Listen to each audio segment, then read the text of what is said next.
Varmt välkommen till ytterligare ett program från oss i Elimkyrkan Åmål. Vi har en serie program där vi intervjuar, samtalar med församlings- och kyrkoprofiler här i Åmål. Människor som är i tjänst eller människor som bygger Guds rike på olika och på särskilda sätt. Och idag så har jag med mig Ulrika Danielsson, pastor i Baptistkyrkan här i Åmål. Ulrika, nyligen pastor, ett och ett halvt år tillbaka. Ja, har jag varit det. Men nyligen ordinerad också. Ja, 20 september var jag ordinerad. Halleluja, jag får gratulera Ja, då. tackar. Fantastiskt roligt. Så äntligen har jag vigselrätt och tystnadsrätten nu då. Underbart. Det är roligt.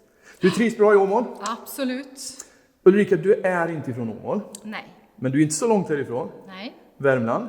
Ja. Säffle. Jag bor utanför Säffle på Värmlandsnäs med min man. Kommer ni därifrån? Min man kommer därifrån. Ja.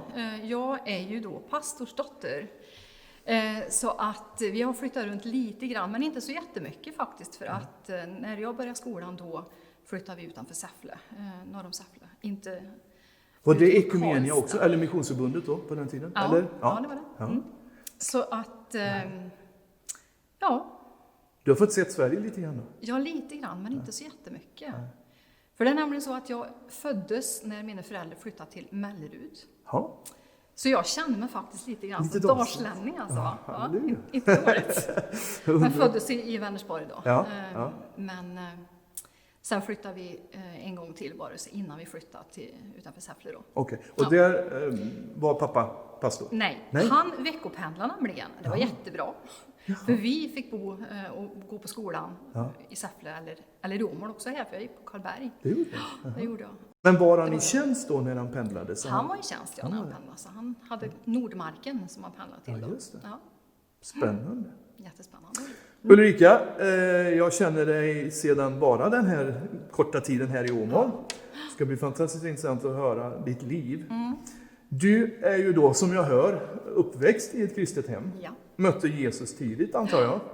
Ja. En stor familj, eller?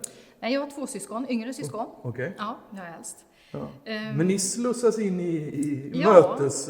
Ja, men det gjorde vi. Jag Barn. började som på söndagsskolan och sen till slut så blev jag ju söndagsskollärare och sen så var jag det i massor med år. Ja, det känner jag. Ja, så att det fanns med. Men Jesus för dig då, det får du möter honom tidigt. Alltså personlig relation med Jesus. Du möter honom tidigt. Ja, när jag var 14 år, eller jag skulle precis fylla 14 år, då hände någonting alltså. Ja. Och mitt liv tog en helt annan vändning. Då bestämde jag mig för en egen personlig tro. Att jag inte hade då mina föräldrars tro, utan egen personlig tro. Och då döptes jag i Missionskyrkan i Säffle, som det hette då, och gick med i församlingen där. Så det var ju liksom första. Och där var jag ju engagerad jag hade en egen kvartett, sjöng mycket och hade jätteroligt. Så fantastiskt. Ja, och var med i tonårsarbete och sådär.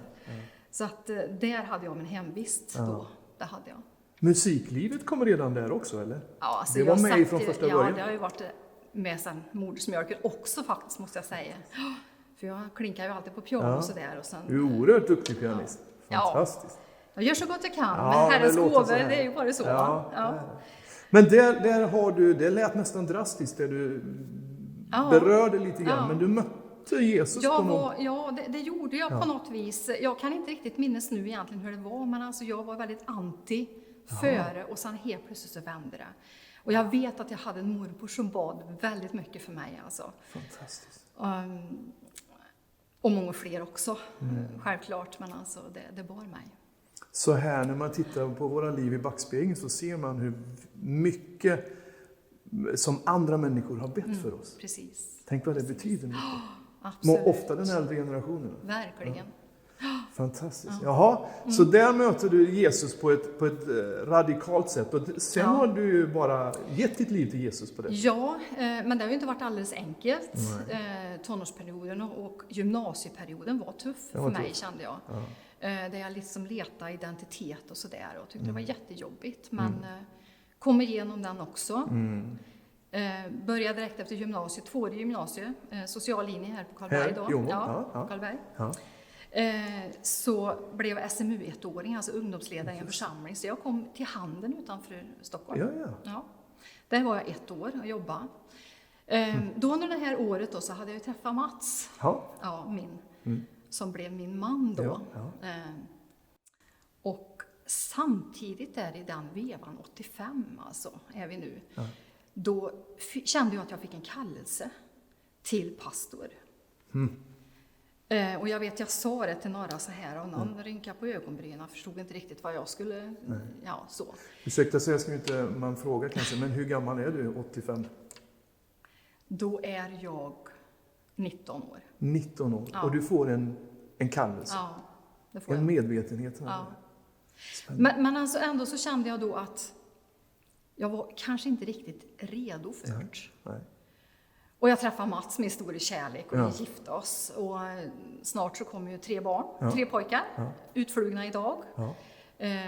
Och vi har 2 barnbarn också, måste jag säga. Underbart. Yngsta 1,5 månad var det. Se det. Ja. Vad roligt. Jättekul. Och vi byggde hus, gjorde vi också. Så det var ju liksom villa, Volvo och katt. Och katt istället. Ja, blev det. Ja. Ja, det är så. Precis. Men hur som helst utbildade jag mig till undersköterska. Ja. För vården har ju också dragit lite grann så där. När jag var liten, 4 år, då skulle jag ha en folkvagnsbubbla och den skulle vara röd. Och så skulle jag utbilda mig till sjuksköterska, hade jag sagt då. Det var spännande. Ja, jag fick en röd golf och utbilda mig till undersköterska. Så det var närmast jag kom. Ja, det var nära. Ja, det var ganska nära. Ja. Så du har jobbat som sköterska? Undersköterska. Undersköterska. Ja, det har jag gjort. Men det blev inte så jättemånga år. För att en morgon så vaknade jag och orkade inte ta mig ur sängen nästan. Alltså jag hade sån fruktansvärd värk i kroppen. Så att det var... Ja, jag förstod inte vad som hade hänt, men något var ju jättegalet alltså. Och där började en kamp med sjukvården. För att försöka få en diagnos. Vad är det som jag har drabbats av? Och då var ju det här med utbrändhet, det var väl så där. Det fick man ju gärna inte diagnos på. Fibromyalgi, i och med att jag hade värk i hela kroppen, det ville de heller liksom inte riktigt befatta sig med. Och senare förstod jag att jag hade nog någon mix av utbrändhet och fibromyalgi som gjorde att jag var lite svår rehabiliterbar, om man säger, i det. Men då är du hemmafru då? Är du med barnen då, eller jobbar du? Ja, jag hann ju jobba, så till slut så gick det ju inte längre. Alltså. Det var som att gå hårt i väggen. Ja, precis. Och där var jag helt utslagen. Kör. Och där och då så kan en ju fundera på, var livet slut eller? Skulle jag komma tillbaka? Ja, det visste jag ju inte, och ingen annan visste det heller. År 2000 så fick jag sjukpension. Och det var ju en lättnad i sig, för då fick jag liksom rehabilitera mig på egen hand. Men tankarna kom igen då. Är livet slut nu? Var är det här som var livet? Är det liksom utstakat nu alltihopa för mig, mitt liv? Är du i en församlingsgemenskap under dessa år? Ja. Det har jag aldrig släppt. Utan jag har varit aktiv liksom, så mycket jag orkar i församling på många olika sätt.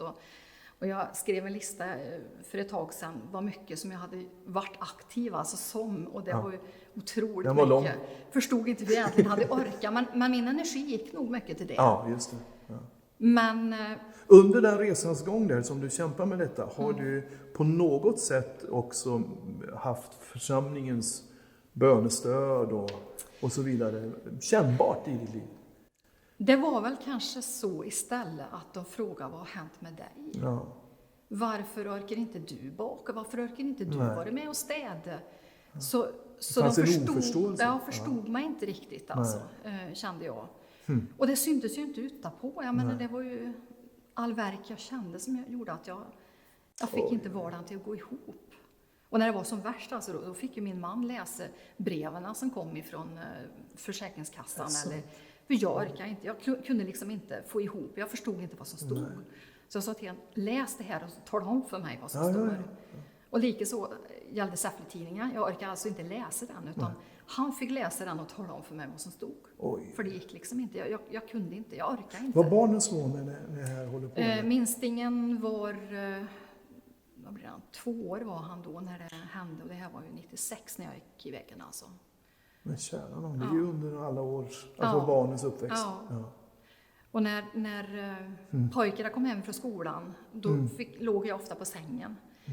Så till så de fick mat, men låg alltså på sängen. Så när de ville berätta hur det varit i skolan så kom de och la sig bredvid mig i sängen. Och då hade vi lite egen tid då med den som låg. Men det här pågick under flera år alltså? Det här pågick under flera Många år. Ja.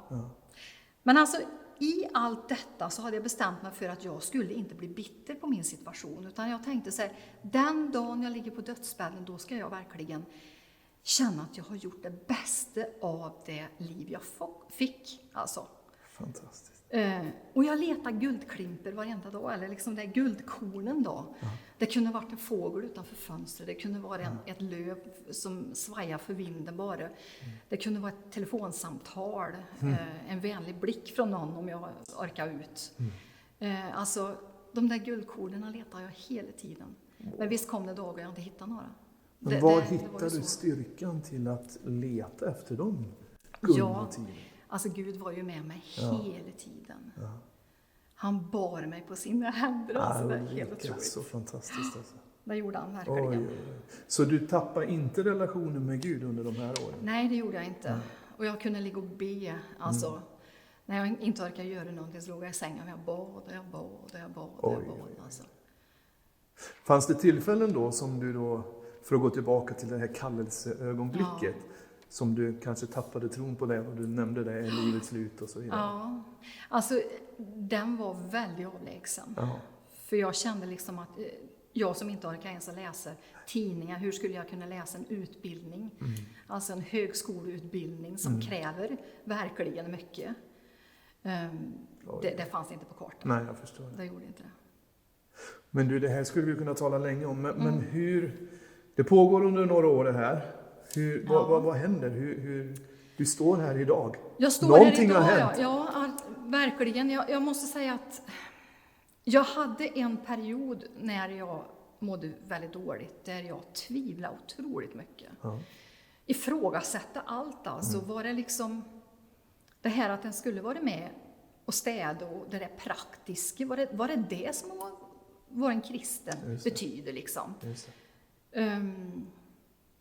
Och då fick jag faktiskt göra så att jag skrev fördelar och nackdelar med att vara med i församling. Fördelar vann, annars hade jag inte stått här idag, kan jag säga. Det ögonblicket, Så mitt i din mörka situation så ser du ändå fördelar med församling, tacksamhet och så. Och min egen tro, alltså det var ju viktigt för mig ändå, trots att jag tvivlade. Fantastiskt. Gud bär dig genom det här. Absolut. Vilket vittnesbörd. Absolut. Makalöst. Men du kommer tillbaka? Jag kommer tillbaka, Är det särskilda händelser som sker kring det? Eller? Ja, alltså februari 2016 då kom våran mellanpojk. Och så sa han det, nu mamma, nu har jag anmält mig till högskoleprovet. Sa jag, om jag ska läsa någon gång, då är det till pastor, sa jag till honom. Ja, men varför gör du inte det då, sa han till mig. Och jag hade liksom tappat det där lite grann, trots att ändå det fanns där underliggande den kallelsen. Men alltså, skulle jag klara detta alltså? Och sen hade jag ju 2-årigt gymnasie och de betygen räckte ju inte till för att få den här grundläggande behörigheten ett tag. Men jag hörde efter och fick reda på att mina betyg räckte. Så jag slapp att läsa in någonting alltså, på läscenter. Och jag var så lycklig för det. Där hör jag Guds röst som säger, lita på mig, säger Herren. Halleluja. Lita på mig. Fantastiskt. Och det har jag verkligen fått gjort under min resa när jag då flyttar till Stockholm. Först så ringer jag till Försäkringskassan och frågar om, nu ska jag flytta till Stockholm och jag ska läsa på helfart. Hur blir det med min sjukpension? Ja, men du hör till de gamla reglerna så att det är helt okej. Det är bara att jag flyttar och börjar. Hörde jag rätt, sa jag. Är det så att jag får alltså flytta till Stockholm och läsa på helfart och få sjukpension samtidigt. Ja, du hört den gamla regeln så igen. Fantastiskt. Oj. Alltså, Gud hade lagt fram röda mattan för mig och bara talade om att nu ska du gå. Ja. Nu ska du gå. Och jag gick. Ja. Men alltså visst var det tufft. För jag bodde ju borta i veckorna. Ja. Och var bara hemma hos Mats på helgerna. Och våra barn var utflygna då. Och det här är ju inte bara en termin. Det var 2,5 år. Men jag hade ju lyckan att innan jag blev antagen som pastorskandidat så hade jag redan en lägenhet, en etta, på Tempus i Bromma. Alltså. Oj. Och det var alltså, det var röda mattan som man säger. Gud pekar med stora handen liksom så här. Det är ju så underbart att höra. Alltså. Ja. Men alltså det har varit tufft. För mig som inte har studerat på många år. Och försöka få associationsbanorna till att fungera. Alltså, jag och min kompis Kerstin som är 2 år yngre än mig, vi gick ju tillsammans det här 2,5 åren. Alltså vi har kämpat, vi har skrattat ihop och vi har gråtit ihop och vi har bett ihop. Och vi har verkligen gått ihop. Ja, det har varit fantastiskt. Så vi har haft stöd av varandra alltså. Och det har varit fantastiskt bra. Så Gud sände henne i min väg, får jag säga. Och vi har ett stöd för dig. Ja, verkligen. Helt fantastiskt. Så hon är också ordinerad pastor idag? Hon är ordinerad idag, ja. Underbart. Absolut. Under den tiden som du gör den här pastorsutbildningen då, vet du vart vägarna bär? Har du drömmar, tankar eller är det så att du blir ordinerad någonstans eller hur? Nej, alltså det blir ju så att man själv får söka en tjänst om det är så. Och de här regionala kyrkoledarna, de kommer ju till oss då på TOS, eller gjorde det, och så berätta lite grann om vilka tjänster som fanns och sådär och så. Och när jag började tänka på tjänst så var det bara Dalsland som hägrade. Varför då? Ja, jag vet inte alltså. Jag såg inget annat val. Alltså det var bara Dalsland som hägrade. Jag kunde liksom inte komma förbi det, hur jag än försökte. Började det där eller har det också legat? Nej, det kom där. Det kom där? Det kom där, ja. Det gjorde det. Och i och med det kom kärleken också till Dalsland och människor som bor här. Det gjorde det. Men det är ju bara Gud. Ja. Sen sommaren 2018 så fick jag kontakt med styrelsen i Baptistkyrkan. Några stycken av dem. Ja. Och vi började diskutera lite grann. Och sen men då var du inte klar än? Nej, det var jag inte. Men jag var ju på god väg i alla fall. Absolut, precis. För det var ju ett halvår lite drygt var det så jag var klar. Färdig med studierna. Ja. Och då såg du ungefär att det här skulle kunna funka. Det här skulle du kunna satsa på. Det här. Absolut. Och det gick ju lås. Absolut. Det är helt fantastiskt. Nu har du varit där 1,5 år. Pastor, ordinerad som sagt, var alldeles nyligen här. Underbart. Åmål som stad. Åmål var ju inte ny för dig då. Du har gått gymnasiet här och så vidare. Och så vidare. Men alltså, jag kände till det borta vid Karlberg. Ja, just det. Precis. Där gick jag på bussen och det gick jag av bussen. Så att jag liksom kände inte jättemycket till stan för övrigt. Medan jag torg och sådär. Det gjorde jag i och för sig, men inte så mycket mer. Alltså. Och inte kyrkligheten heller kanske? Nej. Inte alls så. För att jag var ju mer engagerad liksom i Säffle då. Men då när du kommer hit då. Åmål är ju en... Liksom Dalsland i stort och även kanske trakterna där du kommer ifrån i Värmland. Mycket utflyttningsorter och mycket, vi kämpar med att vi inte har arbeten och utbildningsformer och så vidare. Och så vidare. Vad tänker du om Åmål? Hur känner du för Åmål? Pulsen idag, mentaliteten idag. Hur brinner ditt hjärta för Åmål? Alltså, mitt hjärta brinner ju väldigt för Åmål. Det gör det ju verkligen. Och att människor ska få uppleva det jag har upplevt. De behöver inte bli pastorer, alla kanske. Men alltså, finna det som jag har funnit. Den här personliga relationen med Jesus. Fantastiskt. Som har förvandlat mig och som har gett mitt liv en totalomvändning, måste jag säga. Och du har verkligen ett vittnesbörd att berätta. Ja, verkligen. Jag vet ju att du är... Ditt hjärta är stort och din längtan är stor och jag tror faktiskt att du är där ute också väldigt mycket bland folket här. Ja, det är jag. För jag vill att folk ska se mig när jag är ute och kunna ta kontakt med mig. Och så ser de ju också den här betraktelsen och så bilden och så, aha, är det hon? Ja, precis. Så det kan bli många goda samtal ut på stan alltså. Det är inte hårt. Nej, det är verkligen inte hårt. Det är det inte, va? Nej. Och Baptistkyrkan profilerar sig ju som öppen kyrka mitt i stan. Och det hoppas jag verkligen att den kan bli ännu mer än vad det är idag. Men visst är det så, nu tar jag orden ifrån det kanske, men visst är det så att man känner att det finns ett rop, det finns en längtan, det finns ett behov som faktiskt vi som kyrkor och församlingar kan möta. Och det vet vi att vi kan. Verkligen. Så vi behöver verkligen ha frimodighet för att vara där ute. Underbart. Du trivs bra i församlingen, Ulrika? Underbart att höra. Ja. Jag ska inte be dig detaljera, men har du drömmar och visioner för framtiden? För kanske församlingen, men också för Åmål som stort. Vad brinner du för? Vad ser du? Vad längtar du för? Ja, men att människor ska få möta Jesus, alltså. Det är det jag brinner för. Amen. Och att vi som församlingen här i Åmål ska vara en enhet som tillsammans kan gå ut och vinna människor för Gud. Alltså det finns inget bättre. Vi står ju här nu, det är ju allhelgonahelgen när vi spelar in de här programmen. Och det är ju en helg då man kommer ihåg sina nära och kära och så vidare. Men söndagens tema är ju evighetens hopp. Ja. Och det är ju Jesus personifierad. Absolut. Och vi har ju möjligheten att kunna presentera den i Jesus. Det har vi verkligen. Ja. Verkligen. Tycker du att vi tar den chansen eller ska vi bli bättre på det kanske? Vi får bli bättre tycker jag. Vi ska vi det? Ja, absolut. Tillsammans kan vi. Underbart. Ett bibelord som har följt mig genom alla år, sedan jag var tonåring, sedan jag var 14 år. Det är Filipperbrevet 4:18. Okay. Allt förmår jag i honom som ger mig kraft. Halleluja. Och det tror jag alltså. Allt förmår jag i honom som ger mig kraft. Du har fått pröva litar vi det. på det, så kan vi gå hur långt som helst här i Åmål. Har du haft med dig det här bibelordet hela tiden? Ja. Så starkt. Fantastiskt Ulrika. Underbart. Tack snälla Ulrika för att du kom hit. Jag tror att ditt vittnesbörd berör många människor. Jag hoppas det. Och det är vår längtan och vår önskan med de här programmen. Kanske du sitter där och ser på det här programmet och har kanske samma historia som Ulrika har gått igenom.